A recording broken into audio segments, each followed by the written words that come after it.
प्रत्याहार, धारणा, ध्यान, समाधि, ये 8 अंग है। तो 8 अंग क्या है, योग क्यों करता है भगवान? मतलब आत्मा को परमात्मा से मिलन ही योग है। वो बड़े बड़े साधक लोग करते हैं, हम लोग क्या है कि छोटा मोटा करते हैं, इतना आसान नहीं। भगवान से तक ले अपना शरीर को खुद त्यागने तक का 8 क्रिया करना पड़ेगा, तो उतना लंबा होगा नहीं, उतना बड़ा साधन नहीं होगा। लेकिन क्या है, छोटा छोटा हम कर सकते हैं। इसको ध्यान से सुनिएगा कि पहला आज एक स्टार्ट करते हैं, फिर अगला बार दूसरा बता देंगे। जो होता है कि 5 प्रकार का होता है: अहिंसा, सत्य, अस्तेय, ब्रह्मचर्य और अपरिग्रह। इसका मतलब होता है, अहिंसा मतलब क्या, किसी भी चीज़ को क्षति नहीं पहुंचाना, मतलब क्या, उसको मारना नहीं, मतलब कि हिंसा करना मतलब मारना, मतलब किसी भी चीज़ को नहीं मारना है, किसी को मन से शरीर से किसी को नुकसान नहीं पहुंचाना। तो जो अहिंसक व्यक्ति है, अगर शेर भी उसके नज़दीक आ जाता है, उसका अगर तपस्या पूरा हो जाता है, तो वो भी तुरंत, उसको तो काम है खाने का, लेकिन वो भी नहीं खाता है, क्योंकि उसके अंदर इतना पावरफुल हो जाता है। तो पहला जो हो गया ये अहिंसा का हो गया। दूसरा है अहिंसा सत्य। सत्य मतलब सत्यता, हमेशा जो है, हमेशा आदमी को झूठ नहीं बोलना चाहिए, ये लागू करने का है। या अष्टांग योग में दूसरा नियम है, मतलब कि हमेशा जो है कम से कम 10% 20% आदमी को सच बोलना चाहिए। सत्य, जितना प्रयास कीजिए कि हम सच बोलें, मन से, कर्म से, वचन से झूठ बोलने का प्रयास कम कीजिए।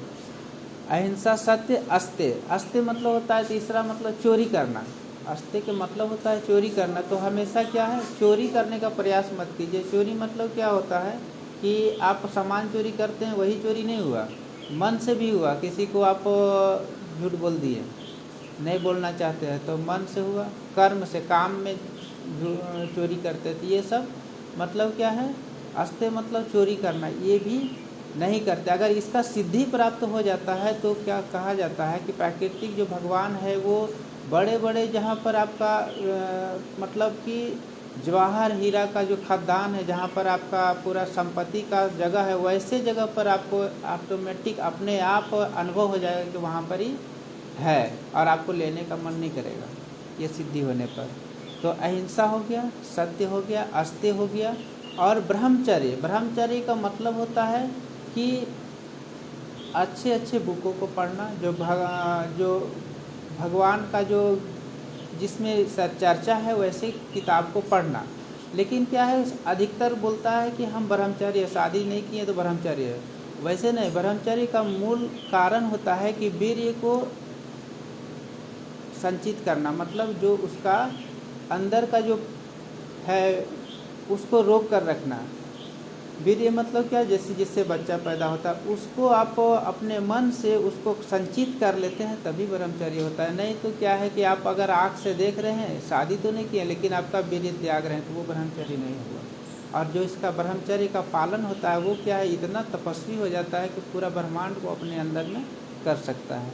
पाँचवा क्या है, पाँचवा जो है अपरिग्रह, मतलब क्या, अत्यधिक धन को संचय नहीं करना है, मतलब बहुत ज़्यादा संपत्ति को जमा नहीं करना है। नहीं तो बहुत ज़्यादा संपत्ति जमा करेंगे तो क्या, लास्ट में वो यहीं रह जाएगा। तो ये 5 आज हम बता दिए। अहिंसा, सत्य, अस्तेय और ब्रह्मचर्य, अपरिग्रह, ये 5 का नियम है। अब दूसरा क्लास जो आएगा उसमें बताएंगे नियम। नियम में क्या होता है, शौच, संतोष, तप, स्वाध्याय, ईश्वर, प्राणिधानी। इसका अर्थ अलग अलग होता है, वो अगला क्लास बताएंगे। अब आपको क्या करना है, शांति पाठ के लिए ध्यान से बैठ जाना है। लंबा गहरा सांस खींचिए और एक बार शांति पाठ ही करके छोड़ दीजिए, मतलब कि स्टार्ट कीजिए। सर्वे भवन्तु सुखिनः, सर्वे सन्तु निरामया, सर्वे भद्राणि पश्यन्तु, मा कश्चित् दुःखभाग्। ओम शांति शांति शांति।